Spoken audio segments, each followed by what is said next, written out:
প্রিয় ভাইয়ের আমার, আজকে সেই দিনের শেখ হাসিনা বাংলাদেশে প্রত্যাবর্তনের পর থেকে আজকে 42 বছর তিনি আওয়ামী লীগের সভাপতি এবং 1975-এর 15 আগস্ট বঙ্গবন্ধুকে হত্যা করার পর 1996 সালে শেখ হাসিনার নেতৃত্বে আওয়ামী লীগ রাষ্ট্রীয় ক্ষমতায় গিয়েছে।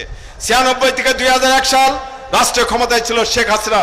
বাংলাদেশের চেহারার কিছু পরিবর্তন করলেও 2001 সালের নির্বাচনে যে নির্বাচনের ষড়যন্ত্র এবং চক্রান্তের মাধ্যমে আওয়ামী লীগকে পরাজিত করে 5 বছর রাষ্ট্রীয় ক্ষমতায় থেকে আওয়ামী লীগকে নিশ্চিহ্ন করার জন্য শেখ হাসিনাকে 2004 সালের 21 আগস্ট আওয়ামী লীগের সমস্ত জাতীয় নেতাকে একসাথে হত্যা করে আওয়ামী লীগকে নিশ্চিহ্ন করার জন্য ষড়যন্ত্র করেছিল। আল্লাহ পাক সেদিন প্রমাণ করে দিয়েছেন, আল্লাহ পাক যদি কাউকে বাঁচিয়ে রাখে পৃথিবীর কোনো শক্তি নেই তাকে হত্যা করে। শেখ হাসিনা তার উজ্জ্বল দৃষ্টান্ত।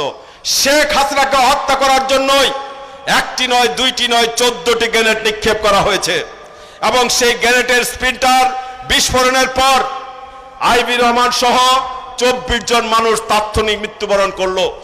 শেখ হাসিনার যারা দেহরক্ষী তারাও মারা গেল। 500-600 আওয়ামী লীগের নেতা প্রত্যেকেই সেই গ্রেনেডের স্প্লিন্টার বিদ্ধ হয়ে এখনো জীবন হয়তো বেঁচে আছে, কিন্তু উঠতে বসতে পারে না। অথচ যাকে লক্ষ্য করে এই গ্রেনেডগুলো নিক্ষেপ করা হলো শেখ হাসিনাকে হত্যা করার জন্য, একটি গ্রেনেডের একটা স্প্লিন্টার আল্লাহর পাকের অশেষ রহমতে শেখ হাসিনার দেহকে স্পর্শ করে নাই। আজকে শেখ হাসিনা জীবিত, কারণ আল্লাহ পাক জানতেন যে শেখ হাসিনার যদি মৃত্যু হয় 1971 সালে 30 লক্ষ মানুষ যে রক্ত দিয়েছে, শহীদ হয়েছে, সেই হত্যার বিচার এই বাংলার মাটি তার কেউ করতে পারবে না।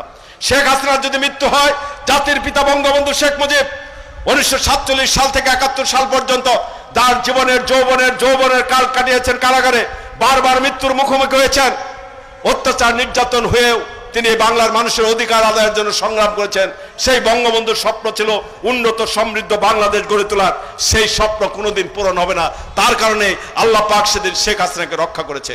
প্রিয় ভাইয়ের আমার, আজকে শেখ হাসিনাকে যারা হত্যা করেছে সেই জিয়ার দল বিএনপি আজকে বাংলাদেশের রাজনীতি করে, সেই 71-এর রাজাকার আল বদর আল শামস যারা 30 লক্ষ মানুষকে হত্যা করেছে বাংলাদেশের জন্মের সময়, সেই হত্যাকারীরা রাজাকাররা আল বদররা বাংলাদেশের রাজনীতি করছে এবং তারা বুক ফুলিয়ে চলে, এখনো প্রকাশ্যে ষড়যন্ত্র করছে।